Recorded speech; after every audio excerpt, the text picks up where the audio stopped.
नमस्कार साथियों, मेरा नाम है निवेदिता सिंह और अगर आपको कनेक्ट होना है तो वीडियो को अंत तक जरूर देखें। आज हम बात करेंगे मैनेज MANAGE यानी national institute of agricultural extension management Hyderabad के स्कीम्स और प्रोग्राम्स की जो किसानों, एग्री स्टार्टअप्स और एक्सटेंशन प्रोफेशनल्स की क्षमता बढ़ाने पर फोकस करता है।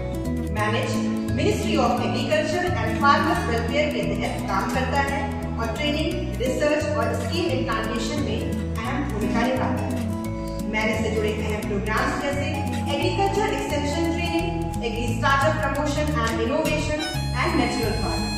साथियों, आज मैं बैठी हुई हूँ ऐसे तमाम एग्रीप्रेन्योर के साथ जो विभिन्न क्षेत्र में कार्यरत हैं। आइए आज के साक्षात्कार में हम करेंगे बात मैनेज से जुड़े अहम प्रोग्राम जिस पर हम चर्चा करेंगे AC एंड ABC स्कीम। आइए, मेरा पहला प्रश्न है, AC ABC स्कीम का मुख्य उद्देश्य आप कैसे समझाते हैं और यह सामान्य कृषि विस्तार से कैसे अलग है? मेरा प्रश्न सनी से। नमस्कार साथियों, मेरा नाम सनी जायसवाल है। मैं प्रतापगढ़ का रहने वाला हूँ। मैं AC एंड ABC के बारे में आपको बता रहा हूँ। जो इसका फुल फॉर्म होता है agree clinic and agri business centre. इसमें सेंट्रल गवर्नमेंट और मैनेज एंड नाबार्ड का रोल होता है और जो SC ST और महिला इसमें सब्सिडी का रिक्वायरमेंट है 44% और जो जनरल एंड OBC 36% सब्सिडी मिलती है और ये एक एंटरप्रेन्योर बनने के लिए जो अनएम्प्लॉय होते हैं उसके स्किल पर काम कराती है और ये रेसिडेंशियल 45 डेज का ट्रेनिंग होता है। इसमें रहना खाना सब फ्री होता है सरकार के द्वारा। Thank you. बहुत बहुत धन्यवाद सनी। आइए इसी क्रम में पढ़ते हैं दूसरे प्रश्न। मैनेज की भूमिका को आप एक लाइन में कैसे समझाएंगे? मेरा प्रश्न है सत्यम से। मेरा नाम सत्यम जायसवाल है और सुल्तानपुर। मैनेज की भूमिका को समझना है तो AC ABC ट्रेनिंग में जो मैनेज का मुख्य काम होता है वो योजनाओं की रूपरेखा को तैयार करने के लिए होता है तथा ट्रेनिंग संस्थाओं को जैसे कि जो इंस्टीट्यूट है आपको ट्रेन कर रही है ऐसे संस्थाओं को मार्गदर्शन करने के लिए और उनको रूपरेखा तैयार करने के लिए मैनेज का मुख्य कार्य होता है जो कि संस्थाओं पर पूर्ण रूप से नियंत्रण और निगरानी रखने का भी कार्य करता है। धन्यवाद। आइए, मेरा तीसरा प्रश्न है प्रज्वल जी से। कौन कौन इस स्कीम के लिए पात्र माने जाते हैं और ट्रेनिंग पार्टनर की भूमिका क्या होती है? मेरा नाम प्रज्वल राज है और मैं लखीमपुर खीरी से हूँ। तो जैसा बात करते हैं AC और ABC स्कीम के बारे में, तो इसमें एलिजिबिलिटी की बात करें तो इसमें जो एग्रीकल्चर से ग्रेजुएट होते हैं और इसमें एग्रीकल्चर के डिप्लोमा जिनके पास होता है 50% या उससे अधिक मार्क्स जिनके होते हैं वो इसमें एक इंटरव्यू के माध्यम से सेलेक्ट किए जाते हैं और उसके बाद उनकी 45 दिन की ट्रेनिंग एग्रीकल्चर के सेक्टर में विभिन्न जैसे डेयरी और एग्री क्लिनिक स्कीम से वो है एग्री क्लिनिक और एग्री बिजनेस सेक्टर में, तो उसमें एग्रीकल्चर के डेवलपमेंट में काम करते हैं। धन्यवाद प्रज्वल। आइए बढ़ते हैं अगले प्रश्न की ओर। एग्री क्लिनिक और एग्री बिजनेस सेंटर में आपको क्या फर्क लगता है? दोनों में सर्विसेज कैसे बदलती है? मेरा नाम मनोराज मौर्य है। मैं सुल्तानपुर का रहने वाला। जैसे मैंने पूछा मुझसे क्वेश्चन किया गया है एग्री बिजनेस से स्टार्ट करके हम इनकम का सोर्स प्राप्त कर सकते हैं, एक नई पहचान बना सकते हैं और सरकार में GDP ग्रोथ में काम आएगा। एग्री क्लिनिक वह होता है जो फसल रोग निवारण एवं मिट्टी की जांच में सहायक होता है। बहुत ही अच्छा। आइए बढ़ते हैं अगले प्रश्न की ओर। यह प्रश्न है मेरा रोहित जी से। मैनेज और नाबार्ड की साझेदारी इस स्कीम को जमीन पर कैसे मजबूत करती है?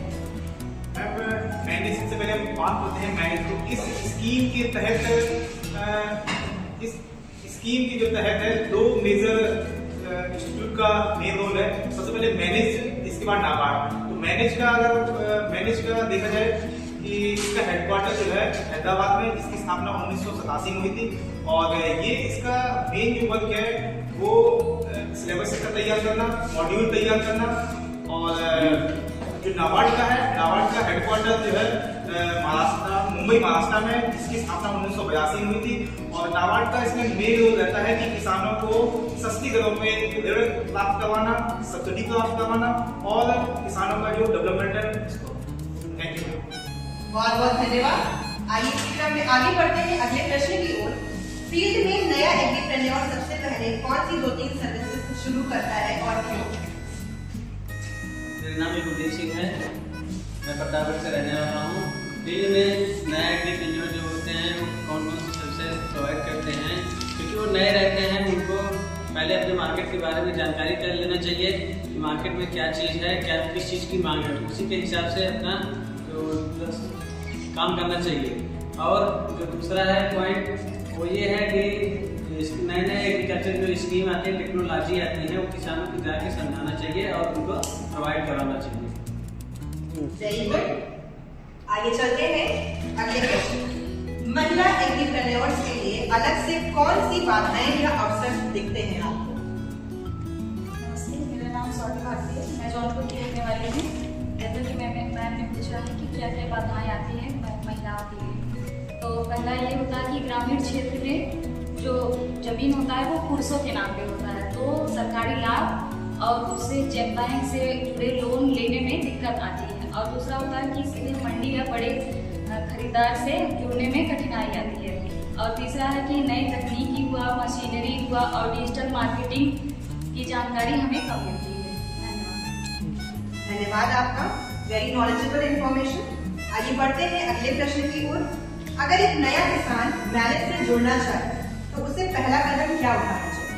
हेलो दोस्तों, मेरा नाम पवन जायसवाल है, मैं सुल्तानपुर से बिलोंग करता हूँ। जैसे मैम ने क्वेश्चन किया, अगर एक नए किसान को मैनेज से जुड़ना है तो उसका पहला कदम क्या होना चाहिए, तो मैं बताना चाहता हूँ एक नए किसान को मैनेज से जुड़ने के लिए पहला कदम उसको उसके स्थानीय कृषि कार्यालय जैसे केवीके का पूर्वाल होता है कृषि विज्ञान केंद्र, उसे सबसे पहले यहाँ से जुड़ना चाहिए तथा साथ ही साथ उसे पीएम किसान पोर्टल पर एक नए किसान पंजीकरण करवाना चाहिए। Thank you. बहुत बहुत धन्यवाद। आइए बढ़ते हैं लास्ट प्रश्न।